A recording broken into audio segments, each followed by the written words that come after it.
Ewan ko kung sino sa inyo nakaabot ng panahon, ako hindi ko inabutan yun, na hindi hinahalal ang barangay officials. Yung Kapitan del Barrio, sinong nakaabot nun? Kahit, uy, umamin naman kayo kahit isa man lang. May panahon na ang Teniente del Barrio ay hindi hinahalal. Hinihirang lang, ina-appoint, pinipili, o nagkakataon lang na siya yung tumatayo. Hindi ko na alam, hindi ko nga inabutan eh. Tapos, nung inimbento yung local government code, biglang hinalal na.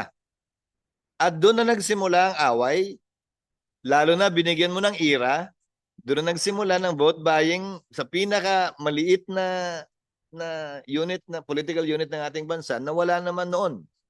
Noon nga, nagtutulakan pa, nagkukumbinsihan pa eh, na ikaw na lang, ikaw na lang. Ngayon, nag-aaway-away para maging eh. There was a time na gano'n naman dati. And number two, sir, since you sat, although you arrived a little afterwards, although the good chairman of COMELEC discussed the amount of money they've spent thus far, I have not asked any question with respect to savings. I have not asked any questions about kung magagawa yon o hindi, kung ano matitipid natin, because that is not the issue of this bill. No mention has been made of the Middle East crisis. No mention has been made of any crisis, in fact, since we started. It's just a question of whether it's 3, 4, or 5. And as a practical consideration, historically, as I said, if we decouple it, 2031 sabay na naman, at asahan mo, may congressman palagi o may senator na magpa-file. Babaguhin na naman yung term para lang mag-comply sa Supreme Court decision dahil sabay na naman eh.